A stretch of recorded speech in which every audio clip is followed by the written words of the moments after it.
And that has to do with the Affordable Care Act, Obamacare, and it's a new segment, and that means 2 minutes each. And you go first, Governor Romney. You want it repealed. You want the Affordable Care Act repealed. Why? I sure do. Well, in part, it comes again from my experience. I was in New Hampshire. A woman came to me and she said, "Look, I can't afford insurance for myself or my son." I met a couple in Appleton, Wisconsin, and they said, "We're thinking of dropping our insurance. We can't afford it." And the number of small businesses I've gone to that are saying they're dropping insurance because they can't afford it, the cost of health care is just prohibitive. And we've got to deal with cost. And unfortunately, when you look at Obamacare, the Congressional Budget Office has said it will cost $2,500 a year more than traditional insurance. So it's adding to cost. And as a matter of fact, when the president ran for office, he said that by this year he would have brought down the cost of insurance for each family by $2,500 a family. Instead, it's gone up by that amount. So it's expensive. Expensive things hurt families. So that's one reason I don't want it. Second reason, it cuts $716 billion from Medicare to pay for it. I want to put that money back in Medicare for our seniors. Number three, it puts in place an unelected board that's going to tell people ultimately what kind of treatments they can have.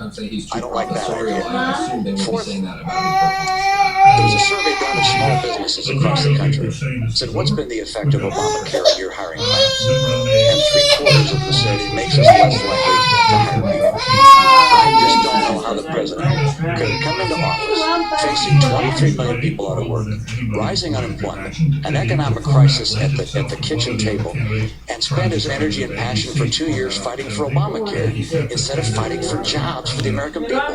It has killed jobs. And the best course for health care is to do what we did in my state, craft a plan at the state level that fits the needs of the state. And then let's focus on getting the cost down for people rather than raising it with a $2,500 additional premium. Mr. President, the argument against repeal. Well, 4 years ago when I was running for office, I was traveling around and having those same conversations that Governor Romney talks about. And it wasn't just that small businesses were seeing costs skyrocket and they couldn't get affordable coverage even if they wanted to manage their employees. It wasn't just that this is the biggest federal deficit for healthcare costs, but it was families who were worried about going bankrupt if they got sick.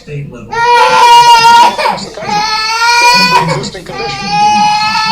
They might not be able to get coverage at all. If they did have coverage, insurance companies might impose an arbitrary limit.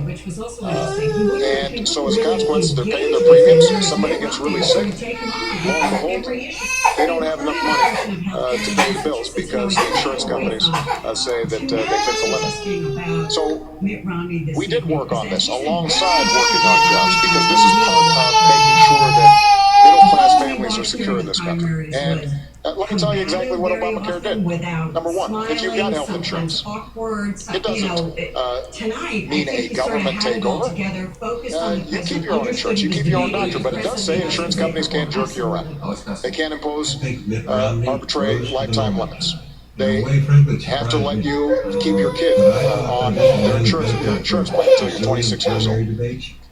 And it also says that you're going to have to get rebates if insurance companies are spending more on administrative costs and profits than they are on actual care.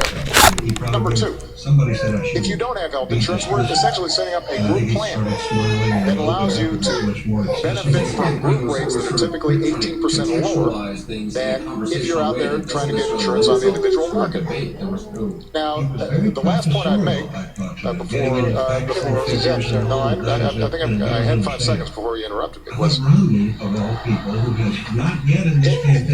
the irony is that we've seen this model work really well in Massachusetts because Governor Romney did a good thing working with Democrats in the state to set up what is essentially the identical model, and as a consequence, people are covered there. It hasn't destroyed jobs, and as a consequence, we now have a system in which we have the opportunity to start bringing down costs as opposed to just leaving millions of people out in the cold. Your 5 seconds went away. He seemed like he was happy to be there. Obama still gave you the impression